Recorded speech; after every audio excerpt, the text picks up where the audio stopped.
अपनी पार्टी कांग्रेस की तरफ से डिमांड ऑफ ग्रांट नवीकरणीय ऊर्जा रिन्यूएबल एनर्जी के ऊपर बोलने वाली हूँ। आज हम एक महत्वपूर्ण बिंदु पर खड़े हैं जहाँ स्थायी और नवीकरणीय ऊर्जा स्रोतों की आवश्यकता कभी भी अधिक दबाव वाली नहीं रही है।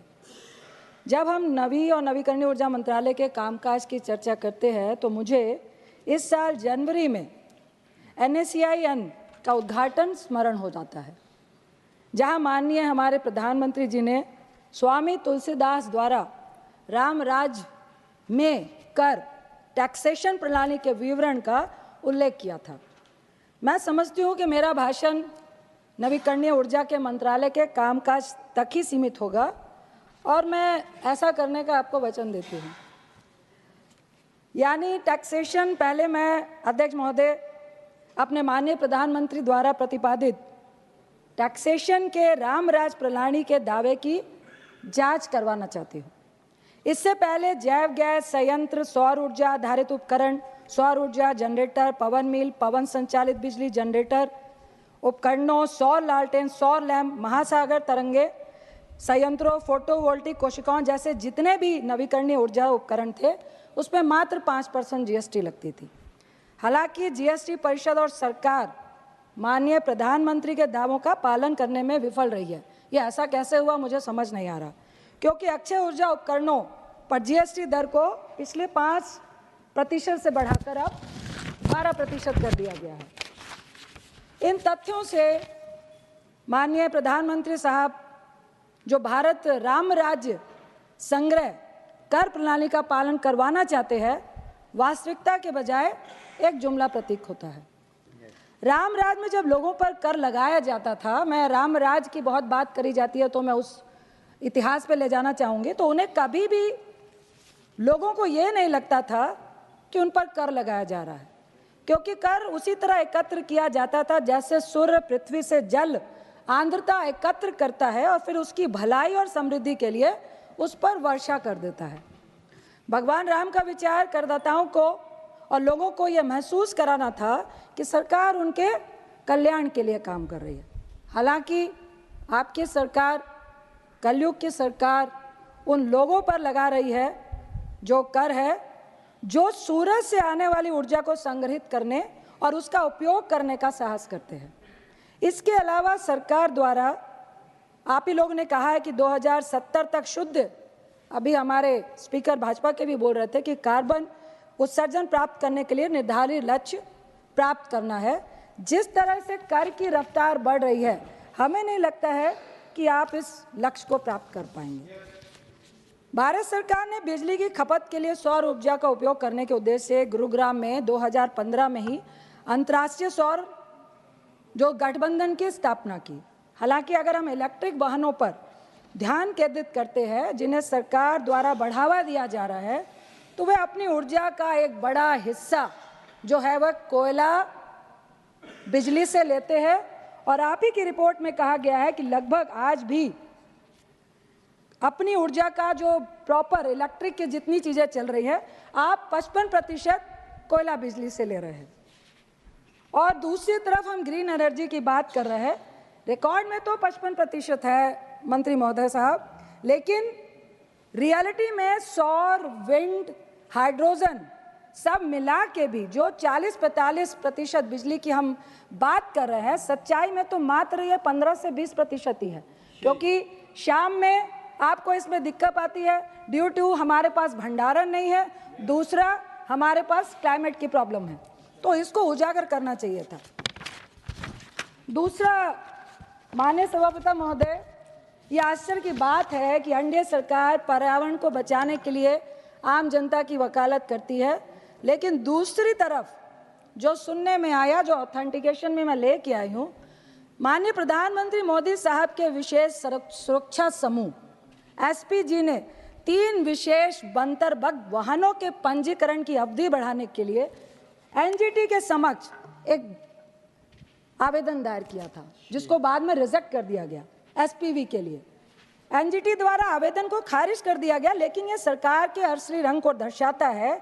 और मैं आपसे और अपने आप से तब से एक सवाल पूछ रही हूँ कि अगर माननीय प्रधानमंत्री इलेक्ट्रिक वाहन में सुरक्षित महसूस नहीं कर रहे हैं, तो क्या हम ऐसे वाहनों को नागरिकों को सुरक्षित महसूस कराने की उम्मीद कर सकते हैं। तो ये दोहरीकरण किस लिए हो रहा है, ये दोहरापन किस लिए है? अब हम आते हैं बरकर विश्वविद्यालय में भारत ऊर्जा और जलवायु केंद्र के शोध के अनुसार भारत को 2027 तक शाम की बिजली कटौती का सामना करना पड़ सकता है। और इधर नवीकरण ऊर्जा की वृद्धि केवल आप सौर ऊर्जा पर ध्यान केंद्रित किया है, हाइड्रो और पवन ऊर्जा के बजट को भी इस बजट में आपने बहुत कम कर दिया गया। अब मैं आती हूँ पीएम सूर्य घर बिजली योजना, जो आपका टारगेट है लक्ष्य 10 मिलियन घरों तक बिजली पहुंचाना। विशेषज्ञ का संशय है कि जो लागत है स्टार्टिंग की, जो लगभग पूंजी 72,000 करोड़ रुपए है, जो औसतन आप 1.5 किलोवाट की क्षमता के लिए आप 52,000 करोड़ की लागत दिखा रहे हैं, जो मौजूदा सब्सिडी संरचना जो प्रारंभिक पूंजी लागत का लगभग 50% पूरा करता है। तो ये स्पष्ट नहीं है कि बाकी क्या उपभोक्ता व्यय करेंगे, जो आगे आपका जो 7% ब्याज है वो दिखा रहा है। हाथी के दांत दिखाने के कुछ और, खाने के कुछ और है। आपने लंबी लंबी बातें करी, करेंगे करेंगे करेंगे, लेकिन होगा कैसे इसका कोई भी उदाहरण यहाँ पर नहीं है।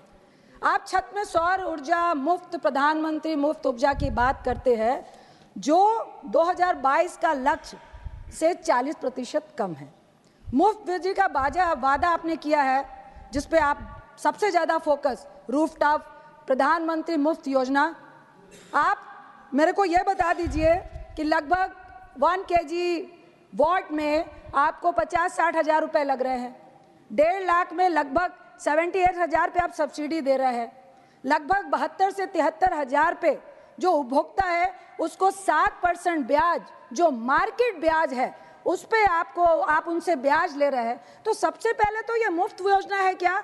ये तो मुफ्त योजना नहीं है। आप 7% उनसे ब्याज ले रहे हैं।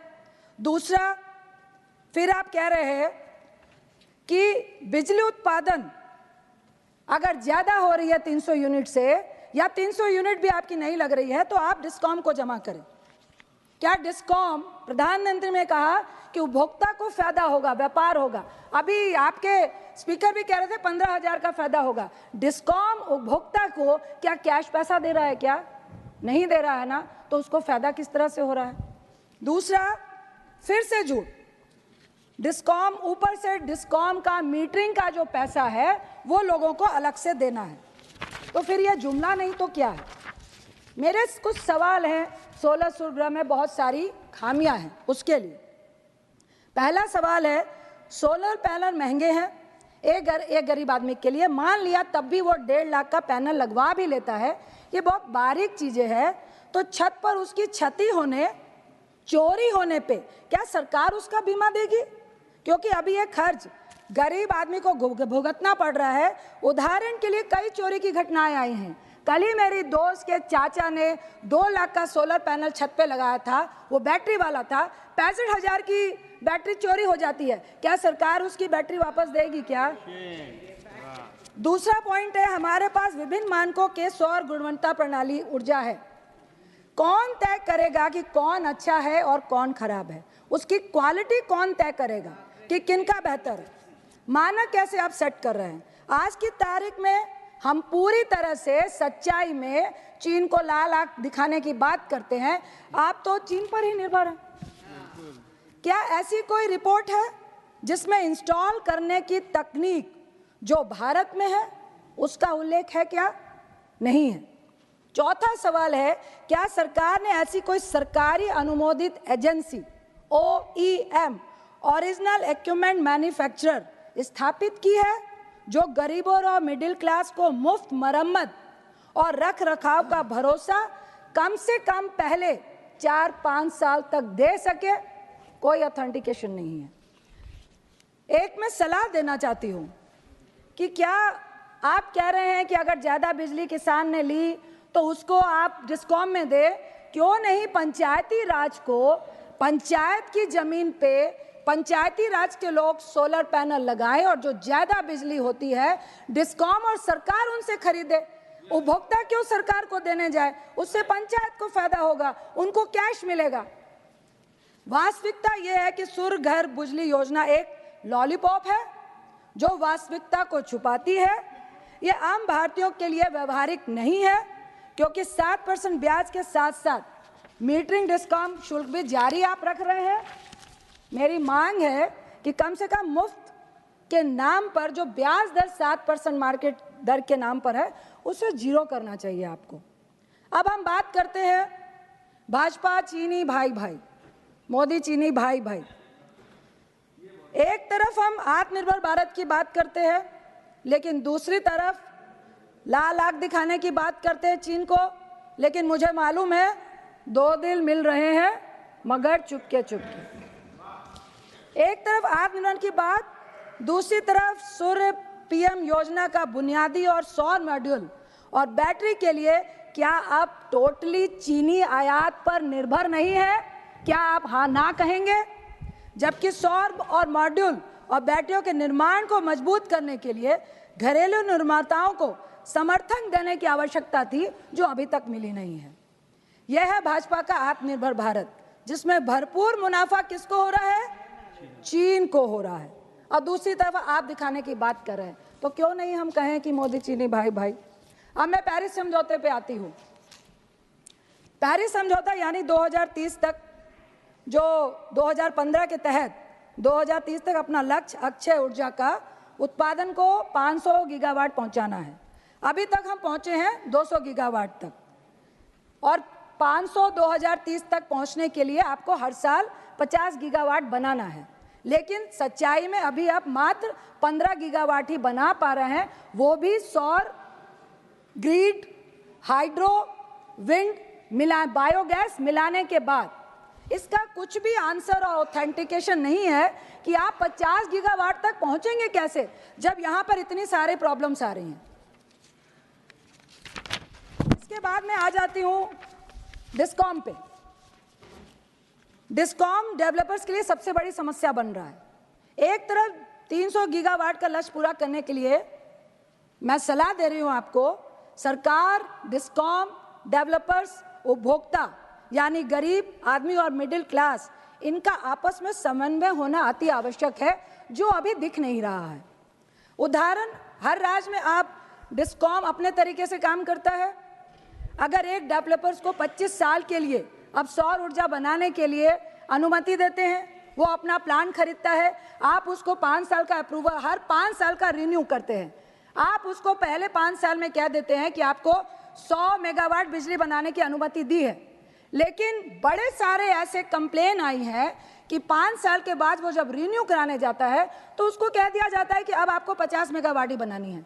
आप ये बताइए, डेवलपर्स जिसने 100 या 150 मेगावाट का प्लांट बनाया है, वो 50 मेगावाट पे अगर आ जाता है, उसको आप 25 साल के पूरे मेगावाट की गारंटी नहीं देते हैं, तो डेवलपर्स भागेगा नहीं तो क्या करेगा? और मुझे शक है कि ये छोटे डेवलपर्स के साथ हो रहा है। क्या बड़े डेवलपर्स को ये बिजनेस सौंपने के लिए छोटे डेवलपर्स को जानबूझ के तंग किया जा रहा है? अभी यूपी के भाजपा स्पीकर बोल रहे थे, यूपी की घटना है, मैं डेवलपर्स का नाम नहीं लूंगी। तो मेरा कहना है कि 25 साल की स्थिरता, जिनको आप पहले 5 साल में 100-150 जो भी मेगावाट की बात करते हैं, 25 साल तक को उसी स्थिरता के साथ उसको उतने मेगावाट बनाने की अनुमति देते रहना चाहिए, बढ़ाना चाहिए, ना कि घटाना चाहिए। दूसरी तरफ डिस्कॉम की समस्या हम अच्छी तरह से जानते हैं कि उसका रेवेन्यू तो कोयला से ज़्यादा आता है, कोयला बिजली उसको ज़्यादा महंगी पड़ती है, तो वो ग्रीन एनर्जी अक्षय ऊर्जा की तरफ क्यों जाएगा और उसकी सप्लाई पे क्यों ज़्यादा ध्यान देगा? तो क्या आपकी डबल इंजन की सरकार है, डिस्कॉम की सही निगरानी क्यों नहीं रख पा रही है आपकी सरकार? या आपकी निगरानी का ही नतीजा है कि डिस्कॉम इस तरह की हरकतें कर रहा है? क्योंकि मैं फिर कहूंगी कि आप ग्राफ बनाए तो स्टेट गवर्नमेंट, डिस्कॉम, डेवलपर्स, उपभोक्ता, अगर इसका समन्वय नहीं है तो हम 2030 का जो 6 साल का लक्ष्य 300 गीगावाट का और है, बिल्कुल भी पूरा नहीं कर पाएंगे। जमीन अधिग्रहण की बात करती हूँ, जो सबसे जटिल है। लक्ष्य प्राप्ति के लिए समय से जमीन, टेंडर, डिस्ट्रीब्यूशन, कंपनी और डिस्कॉम का वक्त पर सौर बिजली को खरीदना अनिवार्य है, जो इसके बिना हल नहीं है। जबकि टेंडर होने में लगभग 6 महीने, जमीन एक्वायर में 2-3 साल।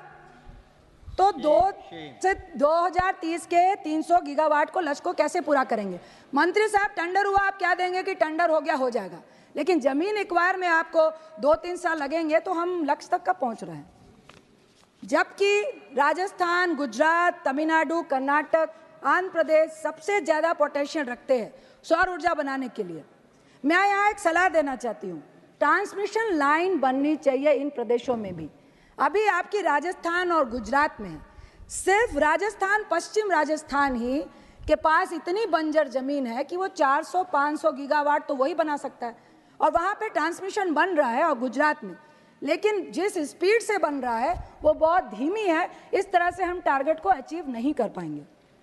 वैसे मैं कहूँगी छत्तीसगढ़ और बिहार, जहाँ से मैं आती हूँ और छत्तीसगढ़ को रिप्रेजेंट कर रही हूँ, काफ़ी पोटेंशियल है ऊर्जा के लिए बिहार और छत्तीसगढ़ में भी। सॉर्ट डेवलपर्स को वहाँ पे भी बढ़ाना देना चाहिए। आपने छत्तीसगढ़ में तो थोड़ा बहुत किया है, लेकिन बिहार में बिल्कुल नहीं कर रहे। अब मैं आती हूँ पीएम कुसुम योजना पे, जो डायरेक्टर साहब भी बोल रहे थे। कहने को ये किसान ऊर्जा सुरक्षा उत्थान महाअभियान है, महाअभियान है। सच्चाई क्या है? दिखाया पहाड़, निकली चुहिया। लक्ष्य क्या था 2019 का? 10,000 मेगावाट, जिसमें से पूरा क्या हुआ? 2.56, यानी कि 3% से भी नीचे।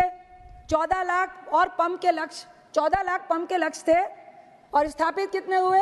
7.12 लाख, जिसमें 52% सिर्फ 3 स्टेट में है, राजस्थान, छत्तीसगढ़, महाराष्ट्र। बिहार क्यों नहीं? झारखंड क्यों नहीं? मध्य प्रदेश क्यों नहीं? यूपी क्यों नहीं? कृषि पंप 35 लाख को आपको सोलराइज करना था, लेकिन अभी तक किया कितना है? 13,562, और इनमें भी जीएसटी लग रही है। इस तरह से हम लक्ष्य को प्राप्त करेंगे।